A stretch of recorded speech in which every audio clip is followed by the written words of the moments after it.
Ruma, il-11 ta' Ottubru 1962. It-tħejjiet kienu ilhom għaddejjin kważi 3 snin, imma fil-Bażilika ta' San Pietru fil-Vatikan kienu għadhom qed isiru l-aħħar irtokki. Matul dawk il-jiem mal-2500 tisqof inġabru minn madwar id-dinja kollha biex flimkien jagħtu bidu għal ġrajja lil għall-Knisja u lanqas id-dinja moderna kienu għadhom qatt ma raw waħda tal-kobor tagħha.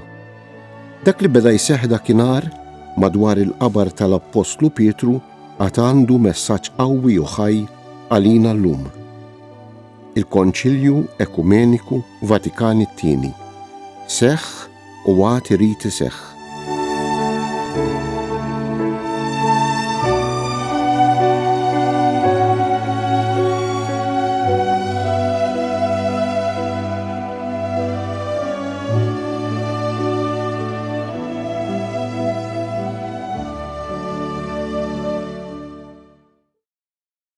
Kristu huwa id-dawl tal-ġnus. Għalhekk dan il-Konċilju mqaddes imlaqqa fl-Ispirtu Santu jixtieq bħerqa kbira illi bitħabbir tal-Evanġelju lil ħolqien kollu jdawwal il-bnedmin kollha bid-dija ta' Kristu li tixal fuq wiċċ il-Knisja. Dan huwa l-kliem li bih il-Konċilju Ekumeniku Vatikani II jiftaħ il-Kostituzzjoni dogmatika dwar il-Knisja Lumen Gentium. Imma sakemm l-isqfijiet konċiljari waslu sa hawn, kellhom jgħaddu minn proċess twil ta' bosta diskussjonijiet u li kien mifrux fuq 3 mill-4 sezzjonijiet tal-Konċilju. Quddiem l-isem tad-dokument dwar il-Knisja Lumen Gentium, dawl tal-ġnus, jista' jkun hemm min jaħseb li b'din il-frażi l-isqfijiet konċiljari kienu qed jirreferu għall-Knisja nfisha, madankollu sa mill-ewwel sentenza huma jagħmluha ċara. Kristu huwa id-dawl tal-ġnus. Kienet id-dikjarazzjoni Biblika tal-Profeta Xmun fit-Tempju ta' Ġerusalemm li sejjaħlu dawl biex idawwal il-ġnus. F'din l-istqarrija fil-bidu tal-Kostituzzjoni tista' tinftiem l-ekleżjoloġija kollha tal-Konċilju Vatikani II. Hija ekleżjoloġija iċċentrata fuq Kristu u għalhekk hija spiritwali u mistika, aktar milli soċjali u istituzzjonali. Għalhekk sabiex illum ikollna evanġelizzazzjoni aktar effettiva, hemm bżonn urġenti li iċ-ċentralità ta' Kristu terġa' titqiegħed fuq qudiemnet tal-ħsieb tal-Knisja dwarha infisha. In-nies ma jaċċettawx lil Kristu għaliex iħobbu l-Knisja, iżda jaċċettaw il-Knisja għaliex iħobbu lil Kristu. Anke jekk qudiemhom jaraw Knisja sfigurata bid-dnub tal-membri tagħha. Ħadd qatt qabel ma kien b'xi mod ċaħad dan il-kunċett spiritwali dwar il-Knisja. Madankollu spiss jista' jiġrilna li quddiem il-ġdid ninsew il-qadim. Il-preżent jaljenana mill-Etern u dak li llum inqisuh urġenti jieħu post dak li hu l-aktar importanti. Kienu bosta dawk li jemnu li bil-magħmudija aħna nsiru l-ewwel nagħmlu parti mill-Knisja u b'riżultat insiru wkoll membri fi Kristu. Illum għad hemm min għadu jaħseb l-istess. Madankollu aħna imlaqma direttament fi Kristu, it-zokk tad-dilja, huwa permezz ta' din l-għaqda tagħna miegħu li flimkien mal-oħrajn niffurmaw id-dilja. Jekk ma noqogħdux attenti għalina nfusna, faċilment jista' jiġrilna li lil Kristu nibdew inqisuh biss bħala waħda mill-frjaj, sakemm ma naslux ukoll li nħarsu lejn il-fera jew l-istruttura tagħna bħala it-zokk ewlieni dak li minnu jiddependi kollox.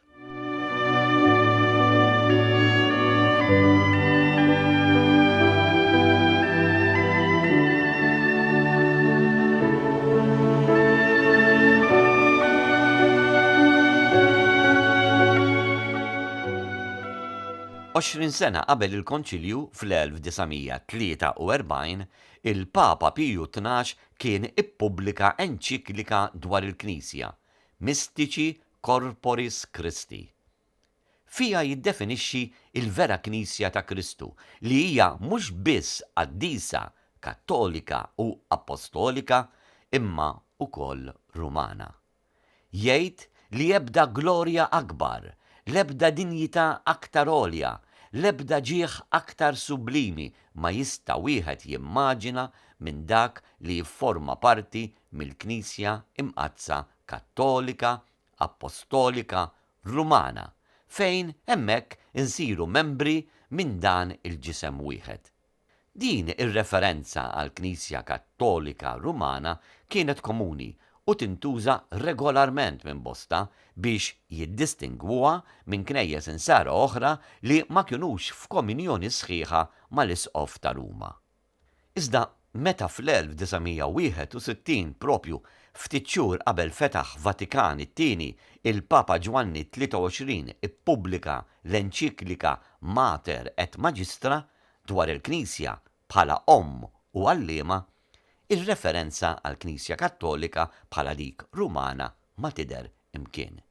L-iżvilupp fil-ħsieb tal-Knisja dwar anfisha matul dawk l-aħħar 20 sena ma kienx wieħed żgħir, madankollu bosta kienu għadhom jifhmu l-Knisja bħala istituzzjoni ġerarkika u ġuridika li fiha il-Kattoliku kien faċilment jista' jkun identifikat bħala sudditu leali tal-Papa, li ma jikolx laħam nhar ta' ġimgħa, li jmur iqer kull nhar ta' Sibt u li jisma' il-Qudies nhar ta' Ħadd.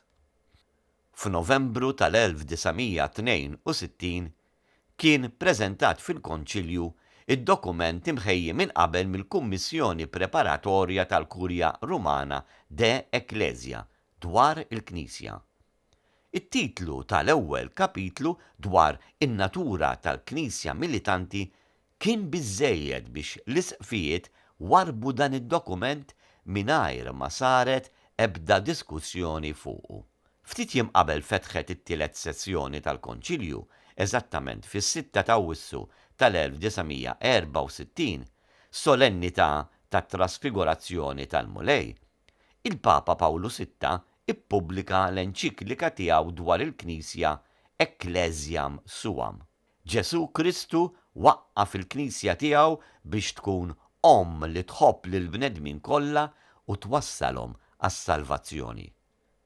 Mhux biss lil dawk fi ħdana, imma lill-bnedmin kollha.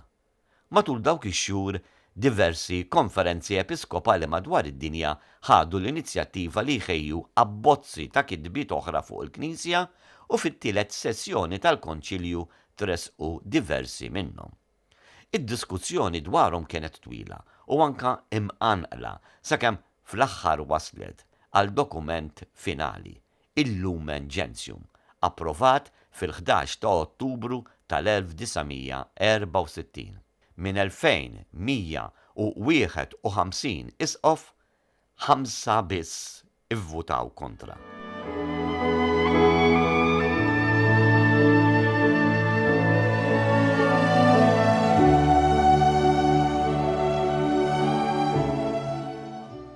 Il-Kostituzzjoni dogmatika dwar il-Knisja fiha 8 kapitli.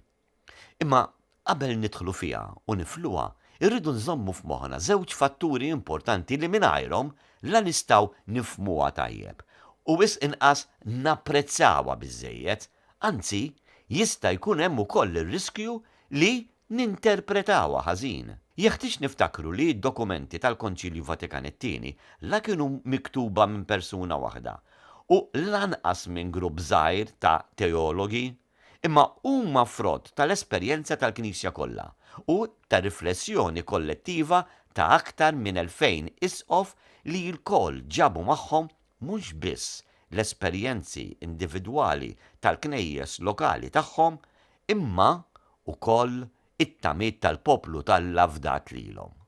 Barra minn hekk, l-ebda wieħed mis-16 dokument ma jista' jkun mifhum f'iżolament mid-dokumenti l-oħra, għaliex Bejnietom hemm rabta importanti li permezz tagħha huma jesprimu u jfissru aħjar lil xulxin. Dan jottu ukoll, forsi wkoll b'mod speċjali, għal kostituzzjoni dogmatika dwar il-Knisja Lumen Gentium. Li minkejja l-importanza kbira tagħha, anzi, forsi wkoll minħabba din l-importanza tant tinħtieġ lid-dokumenti l-oħra biex tista' tinftiem aħjar. F'diskors li kien għamel il-Papa Pawlu VI fil-ftuħ tat-tieni sessjoni tal-Konċilju huwa fisser il-Knisja bħala misteru, miżawda profondament bil-preżenza divina. Ċertament li dan influenza lill-isfijiet miġbura tant li l-ewwel kapitlu ta' din il-Kostituzzjoni dogmatika huwa intitolat propju il-Misteru tal-Knisja. Għalhekk, bħala misteru hija qatt ma tista' tkun definita jew deskritta b'mod sħiħ. Billi l-Knisja hija fi Kristu bħal sagrament jew sinjal u strument tal-aqda intima ma' Alla u tal-unità tal-ġens tal-bnedmin kollu, għalhekk fuq il-passi tal-konċilji oħra li saru qabel, l-isfijiet xtaqu jfissru b'mod iżjed ċar u preċiż lill-fidili u lid-dinja kollha in-natura u il-missjoni universali tagħha. Il-kondizzjonijiet ta' żmien kienu jagħtu lil dan id-dmir tal-Knisja peace u urġenza akbar sabiex il-bnedmin kollha li huma moqdin iżjed bejniethom b'rabtiet soċjali, tekniċi u kulturali differenti jiksbu wkoll l-għaqda sħiħa fi Kristu. Kien hemm minxtaq li t-tieni kapitlu ta' dokument dwar il-Knisja jkun jitratta dwar il-mexxejja tagħha, il-ġerarkija. Minflok, l-isfijiet ħassew li dan il-kapitlu kellu jkun dwar il-poplu ta' Alla kollu. Jibda biex jitkellem dwar alleanza ġdida u poplu ġdid, għaliex f'kull żmien u f'kull nazzjon Alla jilqa lil kull min għandu l-biża' tiegħu u jagħmel is-sewwa. Madankollu huwa oġbu jqaddes u jsalva l-bnedmin mhux individwalment mingħajr ebda rabta bejniethom, iżda rrid li jagħmel minnhom poplu li jarfu fil-verità u jservih fil-qdusija. Dan il-kapitlu jitratta dwar saċerdozju komuni tal-imamdin kollha u s-saċerdozju ministerjali jew ġerarkiku li għalkemm dawn huma differenti, madankollu huma maħsuba għal xulxin. Għaliex it-tnejn, kull wieħed bil-mod tiegħu jipparteċipaw mis-saċerdozju wieħed ta' Kristu. Bil-karizmi differenti, il-poplu għandu sem ukoll mill-uffiċċju profetiku ta' Kristu, meta jxandar ix-xhieda ħajja tiegħu l-aktar billi jgħix tassew il-fidi u l-karità u joffri lil Alla is-sagrifiċċju ta' tifħir. L-isqfijiet jisħu ukoll fuq l-universalità tal-poplu wieħed ta' Alla, li ma jinkludix biss lil kattoliċi imma wkoll lil dawk fi knejjes insara oħra. Teżisti rabta bejn l-imamdin u dawk li mhumiex insara. Għalhekk il-Knisja għandha karattru missjonarju għaliex kif liben kien mibgħut minn missier hekk ukoll huwa bagħat lill-Apostli. Huwa fit-tielet kapitlu li l-Konċilju jitratta dwar il-ġerarkija, b'mod partikolari dwar l-episkopat u s-suċċessjoni apostolika, il-kulleġġ tal-isqfijiet u r-rabta tagħhom mas-suċċessur ta' Petru, id-dmir li jqazzu lill-oħrajn u s-seta li jiggvernaw. Lejn l-aħħar tal-kapitlu naqraw ukoll dwar il-presbiteri u id-djakni u ir-relazzjoni tagħhom ma' Kristu, mal-isqfijiet, ma' presbiteri oħra u mal-poplu nisrani kollu. Fir-raba' kapitlu naqraw dwar in-natura tal-lajkat nisrani, l-appostolat tal-lajċi u id-dinjità tagħhom li tiġi mis-sem li għandhom fis-saċerdozju komuni u l-funzjoni profetika ta' Kristu. Għalhekk huma wkoll jridu jkunu xhieda tiegħu.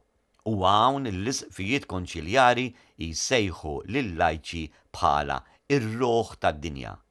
Minn barra f'dan il-kapitlu, il-Konċilju jagħtina wkoll id-digriet Apostolikan Actio Citatem li jitratta kollu kemmu dwar l-appostolat tal-lajċi.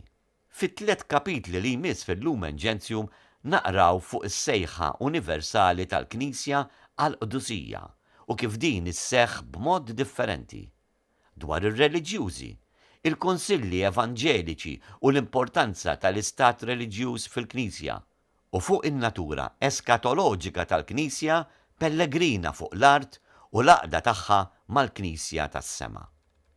L-aħħar kapitlu, it-8, huwa fuq l-imqazza Verġini Marija Alla fil-misteru ta' Kristu u tal-Knisja. Waqt li ta' it-talim dwar il-Knisja li bija il-feddej divin iħaddem is-salvazzjoni, il-Konċilju rid b'mod xieraq ifisser ukoll x'kien is-sem tal-Verġini mqazza fil-misteru tal-Verb magħmul bniedem u tal-ġisem mistiku, kif ukoll x'inhuma id-dmirijiet tal-bnedmin mifdija lejn Alla, Kristu u il-bnedmin, u fuq kollox il-fidili. Ma kienx il-għan tal-isqfijiet li jagħtu talim sħiħ dwar Marija u anqas ridu jaqtaw il-kwistjonijiet tal-istudji teoloġiċi li kienu għadhom ma waslux biex jitfaw dawl sħiħ fuqhom. Tant kien hekk li huma iddikjaraw li bidrit kollu kienu jistgħu jibqgħu jinżammu dawk l-opinjonijiet li huma malma bil-libertà kollha fl-iskejjel Kattoliċi dwar dik li fil-Knisja imqazza tokkupa wara Kristu il-post l-aktar għoli u fl-istess ħin l-aktar qrib lejna. Kristu huwa il-Lumen Gentium, id-dawl tal-ġnus. Jekk minn dak kollu li l-isqfijiet tagħna f'dan id-dokument tant importanti nibqgħu niftakru biss dawn l-ewwel żewġ kelmiet inkunu diġà għamilna pass kbir. Huwa lilu li l-Knisja trid twassal u mhux lilha nfisha. Huwa dwaru li trid tippredika u mhux dwarha stess. Huwa lilu li trid tpoġġi fiċ-ċentru tad-dinja. U meta fiċ-ċentru tad-dinja jkun hemm hu, il-bniedem Alla, miegħu ukoll ikun hemm il-bniedem innifsu. Kien propju għalhekk li Alla sar wieħed minnha. Id-dawl li jiddi fid-dlam u li jidlam ma jelbux.